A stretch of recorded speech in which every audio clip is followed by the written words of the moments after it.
어제부터 이제 요한복음 말씀이 시작되었습니다.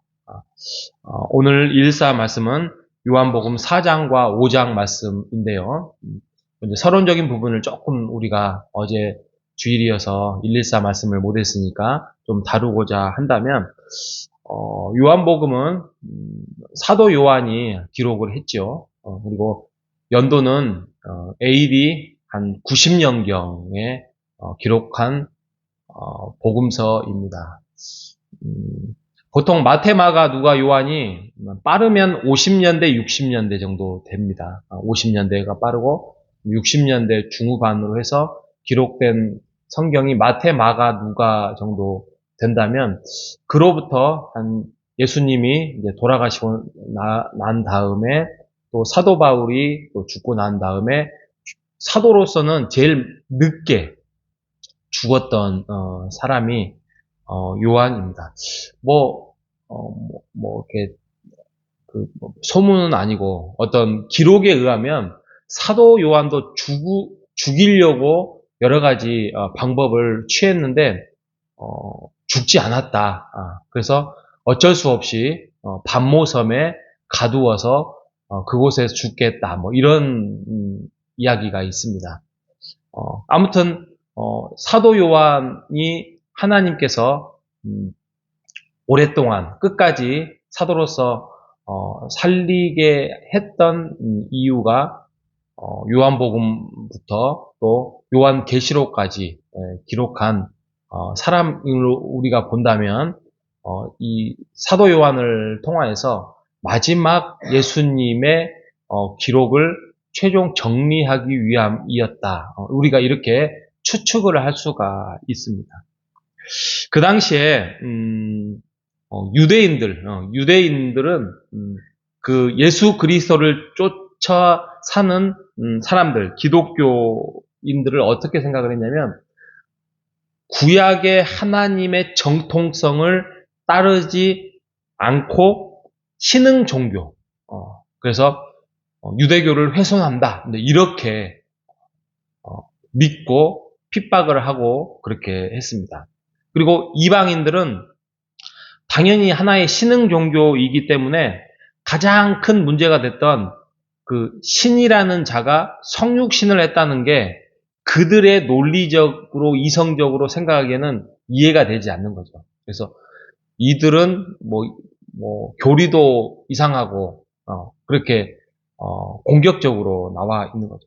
그래서 그것을 최종적으로 정리하고 예수님의 어떤 그 시간별로 정리해서 말씀이 전개됐다는 것이 마태, 마가, 누가라고 한다면, 이게 시간별이 아니라 예수님의 하나님의 아들로서의 메시아적 것들을 드러내기 위해서 최종적으로 정리한 게 요한복음이라 생각이 듭니다. 그래서 신학적 의미를 변증법적으로 정리했다, 이렇게 생각하시면 됩니다.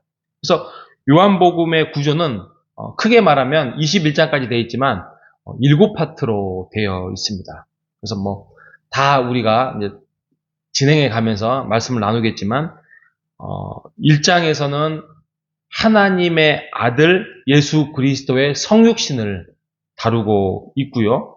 그 다음에 파트 두 번째는 1장 후반절부터 12장까지는 예수님이 이 땅에 오셔서 자기를 계시하고 공생의 사역을 통하여서 메시아임을 드러내는 장면이 12장까지 나와 있습니다. 그 중에서 오늘 114 말씀에서 사마리아 여인하고의 예수님이 본인이 메시아임을, 하나님의 아들임을 드러내는 내용이 나와 있습니다. 그 당시에는 아까 말씀드렸던 것처럼 유대교의 사상하고의 어떤 척을 두었기 때문에 사마리아와 또 남유다와의 갈등은 여전히 있었습니다. 그 갈등이 얼마나 깊었냐면, 하나님께 나와서 제사를 드리는 것도, 예배를 드리는 것도, 한쪽은 우리가 정통성을 가지고 있다. 그러면서 그리심산에서 예배를 드리고자 했고, 한쪽은 아니다. 메시아는 예수 그리스도이기 때문에 예루살렘에서 드려야 된다. 그래서 예루살렘에서 제사를 드리는 게 옳다. 그래서 이런 제사도 이렇게 나누어서 드려져 있는 상황이고, 그리고 사마리아는 끝까지 북이스라엘로서 하나님 앞에서 불순종함으로써 멸망한 나라 아닙니까? 그리고 혼혈된 거죠. 이방 나라와 혼혈돼서 이들하고는 상종하지 못하는 민족들, 그렇게 해가지고 그들은 땅을 가더라도 돌아가요. 돌아가요. 그래서 어떻게 하면 사마리아를 피해 갈까? 그런데 예수님께서 사마리아를 관통합니다. 의도적이었죠. 관통을 한데 그때 정오쯤에 바로 사마리아 여인이 물 길러 오면서 만남을 갖게 됩니다. 그래서 말을 걸어요. 그러니까 그 당시에 사마리아 여인과 이야기를 하는 것도 신기하고 또 남자가 여자한테 말 거는 것도 신기한 상황이 벌어지게 된 거죠. 그 여인은 깜짝 놀랐죠. 당신이 누구간데 나에게 그렇게 접근해서 말을 거느냐.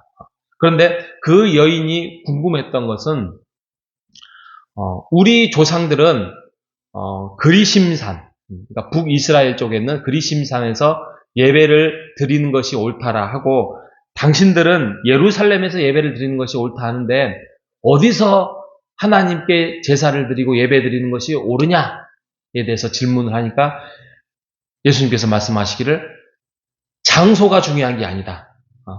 장소가 중요한 게 아니라 신령과 진정으로 예배를 드리는 자를 하나님은 찾는다. 하나님이 원하시는 예배는 신령과 진정으로 예배드리는 자다. 이렇게 말씀을 하고 있는 것이죠. 그래서 우리가 주일 예배 때마다 제가 막 예배를 시작할 때 말씀을 드린 게 4장 24절 아닙니까? 하나님은 영이시니 예배하는 자가 영과 진리로 예배할지니라.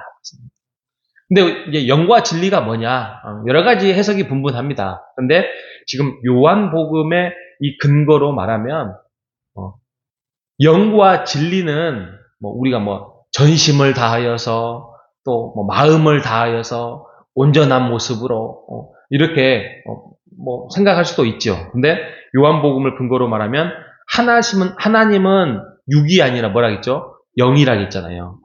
영으로 영이시니까 우리가 영으로 드려야 된다. 우리가 가지고 있는 진심 이게 아니라 여기에서 말하는 영은 이제 성령이에요. 성령. 그리고 진리는 예수님의 말씀이 돼요. 그러니까 이게 성부, 성자, 성령 하나님이잖아요. 그러니까 우리가 성부, 성자, 성령의 하나님의 말씀을 근거로 해서 우리가 예배자로서 온전하게 다가서야 된다. 이 말씀을 하고 있는 거예요. 그러니까 하나님과 예수님과 성령 하나님이 삼위일체가 되어서 드리는 우리도 그것을 믿고 신뢰하고 예수가 하나님의 아들임을 고백하며 드리는 예배로 나와야 된다는 차원에서 우리가 예배를 드려야 된다. 이 마음으로 고백하며 예배드리는 그런 예배를 하나님이 원하신다는 것이죠. 왜 이게 말씀이 가능하냐면 25절에 여자가 알아먹었어요. 그래서 그래요. 저희도 메시아 그리스도가 이 땅에 오실 줄을 아노니 우리가 그날이 오면은 바로 그리스도와 함께 예배를 드릴 것입니다. 이렇게 말합니다.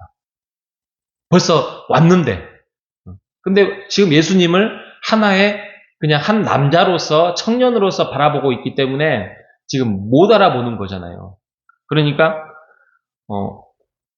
나중에 내가 바로 그 그리스도다 그러면서 그 여인과 함께 이야기를 나누죠.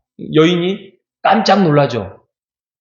정말 그리스도인 줄 몰랐는데 이제 깨닫고 보니까 그리스도. 근데 이 여인이 이때까지만 해도 정오에 물을 길러 온다는 말은 사람들한테 눈총을 받을까봐 피해 다녔어요. 정오 때는 너무 뜨거우니까 낮에 사람들이 없기 때문에 몰래 나타나서 물동이에 물을 뜨고 또 가야 하는. 그러니까 사람을 많이 걱정하고 염려하는 그런 상황에서 메시아 그리스도 예수를 만나고 난 다음에 그냥 동네에 가서 전합니다. 내가 메시아를 만났다. 그리스도를 만났다. 그러면서 증언을 하고 이제 전도자가 되었습니다. 뭐 그 이후의 삶은 우리가 그 여인이 어떻게 살았는지에 대해서는 뭐 나타나지 않더라도 우리가 잘 알 수 있을 것입니다.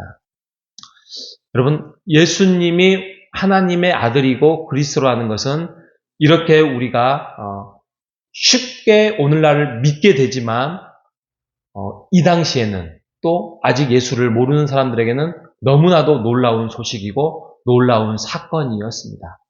우리가 예수 그리스도를 하나님의 아들로 믿고 진정한 구원이 예수 그리스도를 통하여서 있다는 것을 믿는 것은 최고의 복이라는 사실을 기억하는 여러분 되시기를 바랍니다. 그 예수를 믿고 그 예수 안에서 이루어진 이 교회 안에서 함께 더불어서 함께 예배드리고 영적인 공동체로서 가족으로서 함께 살아가는 그 모습 하나님이 원하시는 것입니다. 우리가 서로 하다 보면은 서로 마음에 안 드는 것도 있을 수도 있고 서로 뭐 불편할 수도 있고 또 서로 상처 줄 수도 있잖아요. 우리가 아직도 영적인 군사이긴 하지만 부족한 부분이기 때문에 그럼에도 불구하고 우리가 서로 이야기도 하고 소통도 하고 또 양보도 하고 또 화해도 하고 그러면서 예수 그리스도가 원하시는 하나님이 원하시는 그 교회의 모습을 이루어 나가는 우리 모두가 되시기를 주님의 이름으로 축복합니다.